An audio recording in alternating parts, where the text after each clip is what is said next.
Hello and welcome back to my channel. My name is Leela and I am very excited about today's video because tomorrow my girlfriend and I are going to Utah for her cousin's wedding, and I have been thinking about my TBR for this trip for months, and I feel like I have curated the perfect TBR. So here it is. First of all, we have The Lamb Will Slaughter the Lion and The Barrow Will Send What It May by Margaret Killjoy. These are the first two books in the Danielle Kane trilogy. I absolutely loved The Sapling Cage by Margaret Killjoy. This was one of my absolute favorite reads of last year / all time. It is a high fantasy novel about a trans girl who joins a witch coven. There's beautiful nature descriptions. It has like an environmental theme. It was literally perfect and exactly what I needed as like a queer feminist witch who really wants to reclaim feminist witchcraft from the turves. Margaret Killjoy, I feel like, gave us that in Sapling Cage, and I loved it so much. And I cannot wait to get into the Danielle Kane trilogy. Which came first? Get this description. Margaret Killjoy's Danielle Kane is a dropkick in the mouth anarcho-punk fantasy that pits traveling anarchist Danielle Kane against vengeful demons, hypocritical ideologues, and brutal, unfeeling officers of the law. And this one says, Danielle and her friends arrive in a small town that contains a secret occult library run by anarchists and residents who claim to have come back from the dead. That just sounds literally perfect, and so I cannot wait. The next book on my TBR is Everyone in This Room Will Someday Be Dead by Emily Austen. As I've been sharing on my channel, I became completely obsessed and in love with Emily Austen when I read We Could Be Rats, and then also Interesting Facts About Space. I loved both of these books so much. We Could Be Rats was like one of my favorite books of all time. So I'm really excited to read Everyone in This Room Will Someday Be Dead, my last of her currently published novels, so it's a bit bittersweet, but I think it's going to be perfect. This one, from what I understand, is about an atheist girl who ends up working at a church and she has anxiety. So that'll be good reading for me at the wedding. I'm thinking these will be like perfect for the plane because they're so nice and short. And then finally I have Slayer's Every One of Us. I absolutely love Buffy the Vampire Slayer, and this is a memoir by the hosts of the podcast Buffering, which is a podcast about Buffy the Vampire Slayer where they watch each episode and discuss it. They're also ex-wives, and in this book they talk about their marriage, probably their breakup, so I'm very interested in that. And also it's perfect timing because my girlfriend and I are an episode and a half away from finishing our current rewatch of the entire Buffy the Vampire Slayer series. It's our second time watching it all the way through together, so it's like literally perfect timing. We'll finish the show and I'll have this book to read. I've been so excited about this. I'm also going to bring my coloring book. I feel like this page in particular is going to be exactly perfect for the plane to Utah. And for audiobooks, I am currently listening to So Gay For You by Kate Moennig and Leisha Haley, so I'll probably finish that. So there is the TBR.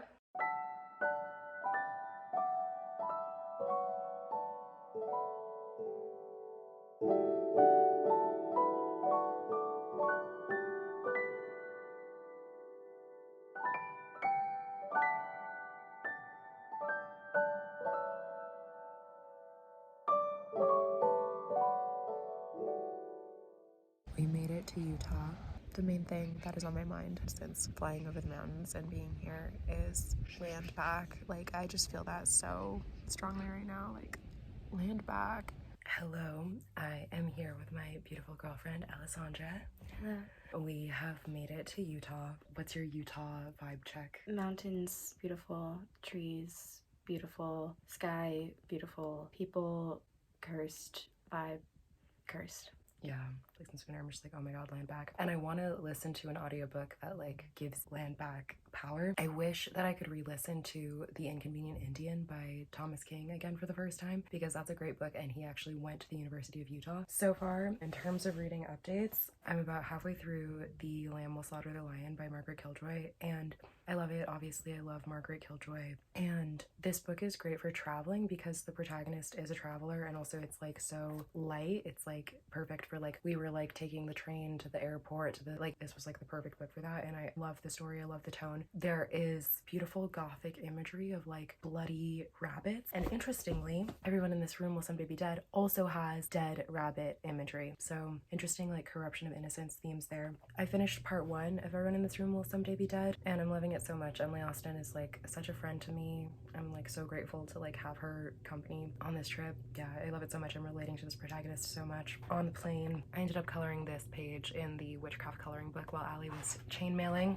and so that was very fun and relaxing. Allie, what are you reading and what is your update on the book? I am reading Hell Followed With Us on Leela's recommendation. I am so excited. Card. Oh my god, I am so excited that you're reading this though, because Carissa Love recommended it as Ethel Kane core. And I love Ethel Kane. I was listening to Nettles over and over on the plane. And you also Obsessed. love Carissa Love aesthetic. I do, yes. So that was like the perfect recommendation. I like really wanted you to read it, and I'm so happy that you are. I am really enjoying it. I was saying that it is very gory, so it was kind of a lot on the plane. Like, I was reading the beginning and I was like, this is really good, but it's just like I need to be somewhere like that feels like safe and cozy to read something this intense, sort of. But I really enjoy the themes of it because it's very queer. It's written in 2020-ish, we assume, because it was published in 2022, and it feels very much like it was written during peak COVID, and it's reckoning with that, which I kind of enjoy those vibes. Like, it's reckoning with like climate apocalypse,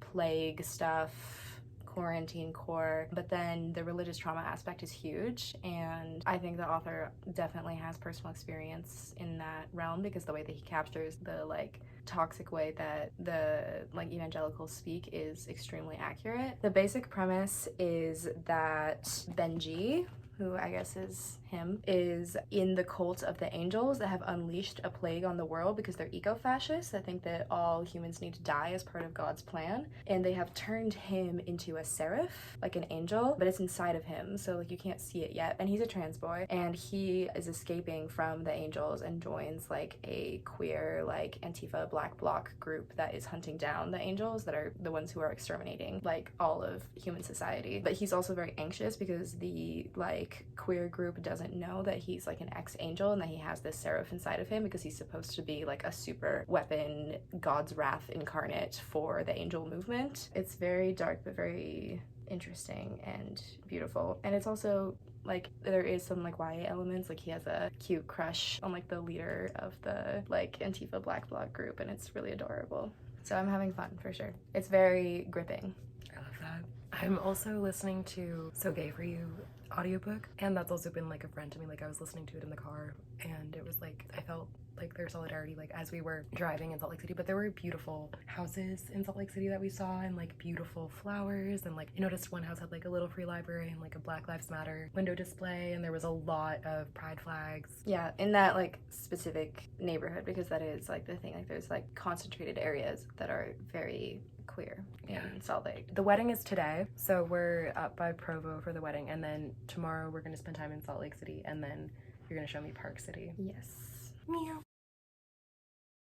This is my Utah TBR. I have Nevada by Imogen Binney, which is a like trans road trip novel, and Leela pointed out that it would match well because it starts in Brooklyn and then it goes to the west during the road trip, and I started it in Brooklyn. I love the writing style. I was a little alienated at first from a vibe. I was getting like this energy of kind of like not like other queers, like the main character trying to distance herself from other trans people, but I also understand that like this being like a very like early trans novel, I'm very also understanding of that type of energy, like coming from queer people. It's a very like understandable vibe to have, but I'm also still very interested to see where we go with it and if there's like a response to that kind of energy. And we saw Imogen Binney at the Poetry Project in New York. I thought she was incredible. I loved what she read, and I loved her energy, and I love her. So yes.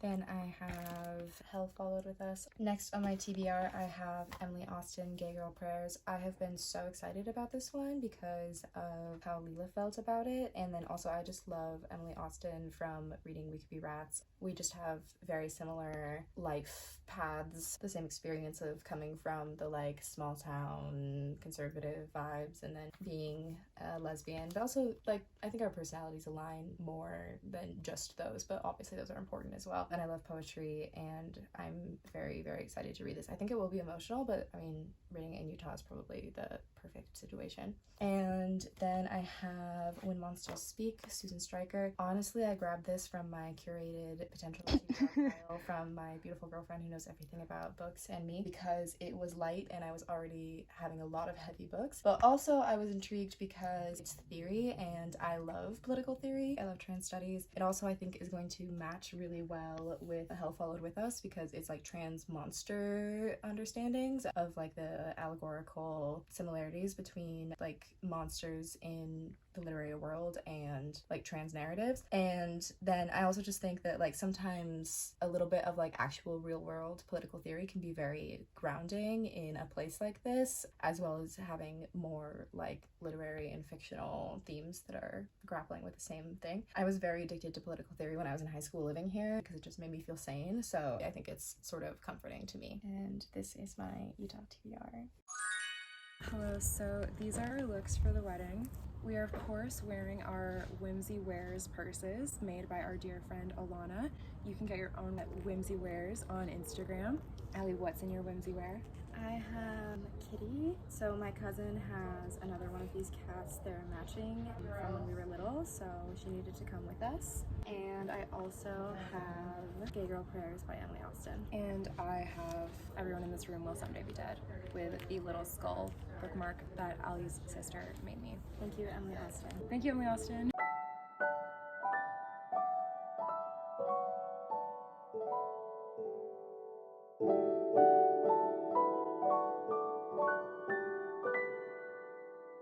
For all my lesbians out there, I want you guys to get really jacked, because I want you guys to be able to fight the resistance here, so we're gonna have to work on this.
Hello, we are in Salt Lake City. Please excuse my voice. I've been very unwell since being in the state of Utah.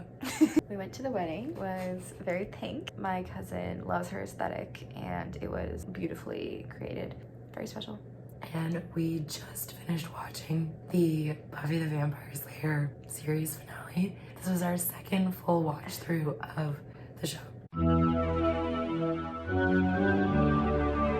My reaction is mostly rage, because Anya dying is personally offensive to me and targeted at me, and a cruelty and a hatred. And also Joss Whedon, like, he's like, oh, you like Spuffy? Angel's back.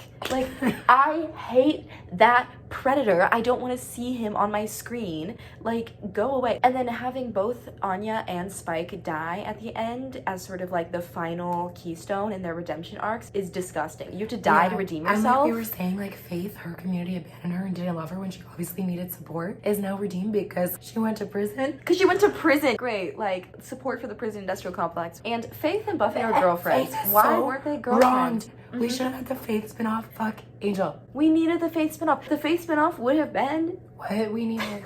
it would the have been world so needed. beautiful instead of a fucking Angel spinoff. And we don't even acknowledge that as canonical reviews. And I refuse to acknowledge many of these things. Anya, in my heart, is alive. Yeah. As is Tara. As is Tara. Obviously. Yeah. Yeah. So I'm really excited to start reading Slayers. Yay. I wonder if they're gonna have similar criticisms to us of these elements of the show. I started reading it actually, like before we left. And it starts there living by Greenwood Cemetery as lesbians. Like, it's so nice. Amazing. So I'm excited to read more of their story and their takes on the show. Yeah. And our early relationship was also very structured around Buffy. Yes. So we can relate to that. Yes. Yes. Yes. We had the cutest day today in Salt Lake. We hung out with Alessandra's dear friend Jules, and we went to the cutest cafe that was like Middle Eastern witchy cafe, which was so perfect, called Kavi. And then we went to the best place ever. Jules said that there was a gay bookstore in Salt Lake City, and I was like, I want to go. Can we go right now? And then it was open, and then Ali and Jules agreed to go right now, and it was the best thing ever. It was. It's called Under the Umbrella. This is the sticker that I got with my purchase. I'm really excited about my purchase because, as I was saying, since being in Utah, I really needed some strong land back energy. So at the bookstore, I was like, I'm looking for a land back book. And I found Thundersong Essays by Sasha Takshablu Lapointe, who you know, because I've talked about before how I read Rose Quartz, which I love. And also, very exciting, this book is featured in the Under the Umbrella Sapphic Book Club reading list. So if you live in Salt Lake City, you should join the Under the Umbrella Sapphic Book Club. They actually have like 10 book clubs. It was with amazing. different like I found it so beautiful, concepts. and there was like so much stuff for like raising money for abortion and protecting trans people. It was like such a special place. I felt like I loved it so much. I loved it there. It really was beautiful. I loved it. Alessandra also got me this most perfect pin. It is a pink and black star that symbolizes queer anarchy / anti-fascism. I'm so happy. I love it so much. Alessandra, do you want to give us your Under the Umbrella haul? At the queer bookstore, I first of all got this pin that says Radical Fairy. That was a impulse buy at the counter, and I absolutely have no regrets. That's perfect. I resonate And you with know, that. the Radical Fairies is like a gay witchcraft tradition. Yeah. Yeah, I love that so much. Exactly. It's perfect. And then I got The Rose by Ariana Rines. Yes, I'm so excited about this. I'm so excited that you got this. I love Ariana. I was drawn to this because of the gothic font and the name, and as a florist I am very interested in, like, you know, the symbolism of flowers. And then the first blurb was crisscross, so I was like, I'm in the right place. Yeah. Yes, it really fits into the literary world that we have curated. And then I got another poetry book as well because I love poetry. Hood Witch by Felita Hicks. I was extremely drawn to the title and this image, and I already like read a few of these poems and they're incredible. Like, for example, The Battered Woman's Prayer for Power. This just really seems like it is like grounded in contemporary like black feminism movements, and also like really engaging with like the tradition of witchcraft in like these communities also. And she's like black and queer, and it just seems very exciting. I'm very excited to read this. Under the Umbrella Bookstore is a safe, sober, and accessible community space for Salt Lake queers. They also mask mandatory, like, you know, very radical. Oh, thank you, Under the Umbrella. Reading updates. I'm almost finished The Lamb Will Slaughter the Lion, and I'm loving it. And I read a little bit more of Everyone in This Room Will Someday Be Dead at the Wedding, and I love it. And I finished So Gay for You, and I loved it. Tomorrow we're doing a day trip to Park City. Yes. And we're gonna go to Dolly's bookstore, We're going to Dolly's Bookstore. which is your favorite independent bookstore from when you lived in Park City. Yes, and a cat lives there, and her name is Dolly. Meow. Hello, it is the next morning. I'm actually trying to talk at my normal voice, and I can't. I just finished The Lamb Will Slaughter the Lion, and I really enjoyed this book. It was such a good companion for me on this trip. Having read and loved The Sapling Cage, it feels to me like a musical artist's earlier albums. Like, I love Preacher's Daughter, and then I go back and I listen to Ethel Cain's earlier albums, and like I love those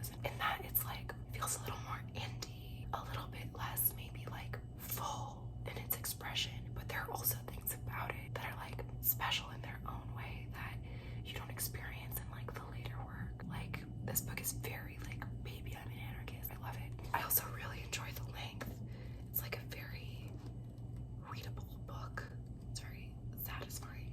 And it ends with this group of friends at a diner deciding to become demon hunters. So it's very Buffy, and even the ending felt very like Buffy finale to me. They're like, so what are we gonna do now? Like it was like giving me echoes of Chosen. And also honestly it's like really building my anticipation for Herculean in the fall. So I'm like so happy that I have this series to read this summer. And then Herculean by Grace Byron. But yeah, I was looking to see if there's somewhere near here that we could get breakfast, and there's a vegan diner, a 15-minute walk from here. So I'm gonna see if Alessandra wants to go there with me because I love a diner.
Hello, it is night. We've had such an amazing day today. We did go to the vegan diner and it was so perfect and amazing, and I loved it so much. And then we went to Park City and we ended up doing basically like the bookstore tour of Park City because we ended up going to Barnes & Noble and then Atticus for coffee and then Dolly's. Dolly's was really special. It was so sad to hear that Dolly the cat had passed away, but the other cat is still there, though we didn't get to see her because she was in the basement.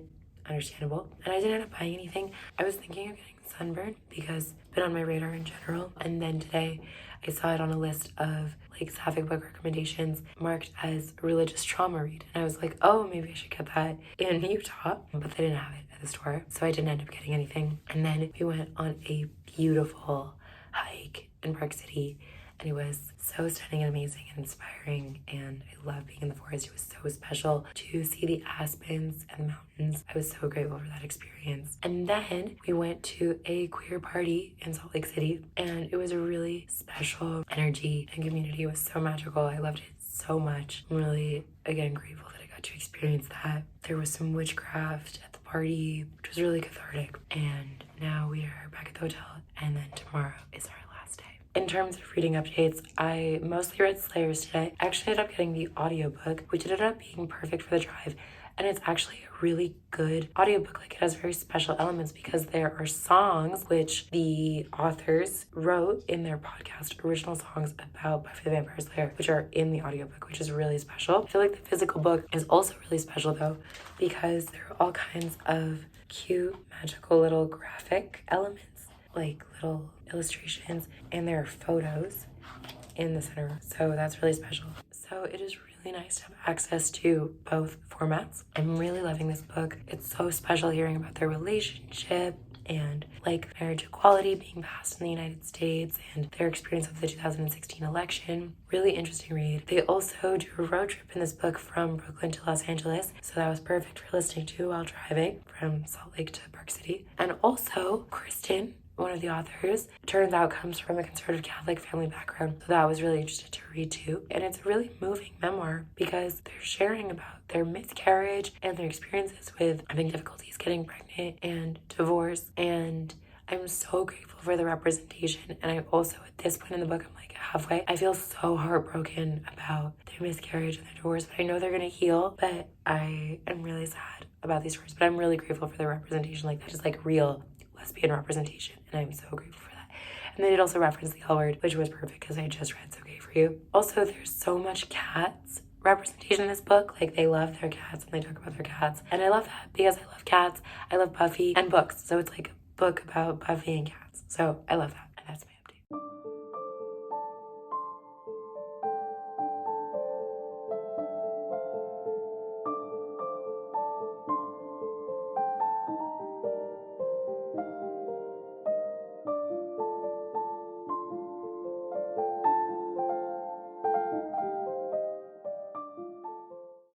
Hello.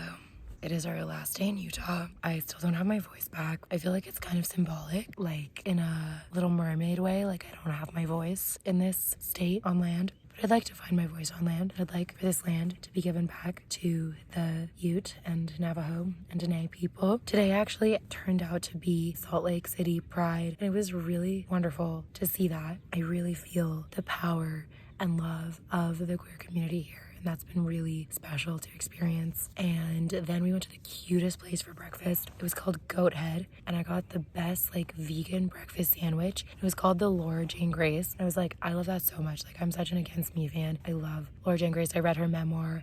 I loved it. I highly recommend it. Also, Allie and I watched The Hunger Games the other night because I've been reading the Hunger Games series, and Allie had previously pointed out to me that the capital in the Hunger Games is geographically Salt Lake City. So it's really interesting to be in the capital, and there are magpies flying around here who are mockingjays. Like, the birds that mockingjays are based on are magpies, and they're flying around me here. So that is a beautiful symbol of hope. And it was really striking seeing the image in the film adaptation of the Hunger Games of the capital looking very similar to Salt Lake City, like a skyline nestled in the mountains. And we fly back tonight, so I'll give you my final reading updates when we're back in New York, reunited with our cats, and hopefully I have my voice back.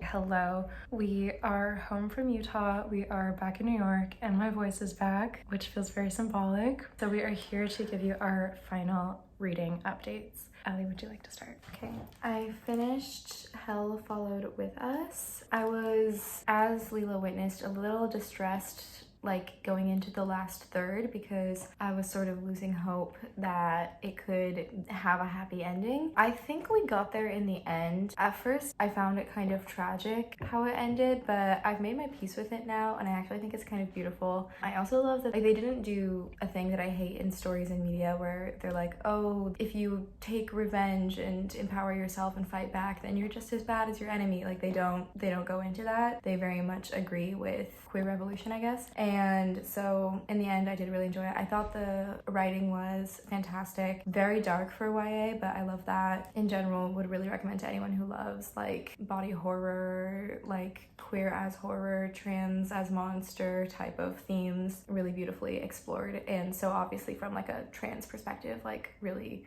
because the author is trans, but like very deep in that. And then when we got home, actually, I read Gay Girl Prayers. I think it was a good move to read this at home because it may have been too emotional in Utah, but it was beautiful. It was very sweet. I also think that you'd understand it more if you are like familiar with the Bible passages that the poems are named after and that she's referencing, because there's like a literary conversation there. Okay, so I ended up getting the audiobook of Slayers and listening to it like while we were driving, and and in the airports and stuff. So I finished that and I did really love it. I honestly feel still heartbroken over what now feels like my parents' divorce. Like my mom's are like remarried and like I guess I'm happy for them, but like having started this journey with like their wedding and stuff, like I still feel sad. But I am grateful for like the very real representation of a lesbian relationship that's like evolved over many years. And I loved the experience of reading the book. Like as a fan of Buffy, it was like so fun to read this book, which is about like Buffy fandom, so that was really fun. And like also Buffy fandom from a lesbian perspective, where like they're into like Buffy and Faith and other lesbian relationships in the show. And then I read a bunch more of Everyone in This Room Will Someday Be Dead on the plane, and then I finished it on like my recovery day when we got home, and I loved it. I love Emily Austen, and I feel like Emily Austen really loves cats, and I love seeing that reflected in her books and in this one in particular. I also loved the potentially trans element of the story of the protagonist's relationship with her sibling. What I also really appreciated about this book was like its representation of mental illness, where it just felt very real and very relatable, like sort of shining a light on like more shameful aspects of experience in such a way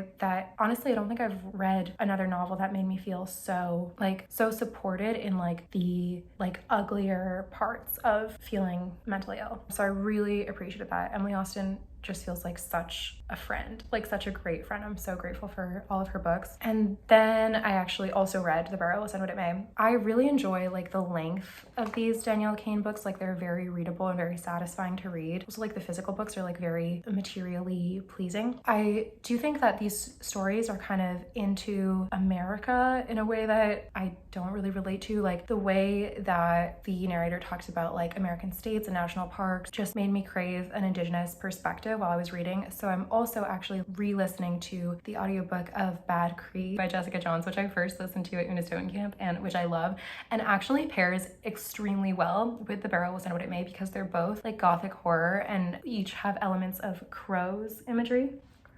So I highly recommend that. And I am looking forward to having this to read. And those are all my reading updates from our Utah trip. I actually made a little spread in my reading journal of my Utah TBR and trip. That was my place card from the wedding, and then I wrote a little bit about like what I read and the trip in there. And I have like some of our like transit tickets and my sticker from the bookstore. And I actually did really well on my TBR. I read the entire thing. So I am very happy about that. And it's so fun to have this little spread in my reading journal. So thank you so much for watching this video. Don't forget to like and subscribe and comment. And don't forget to support movements for Indigenous solidarity. And bye. Bye.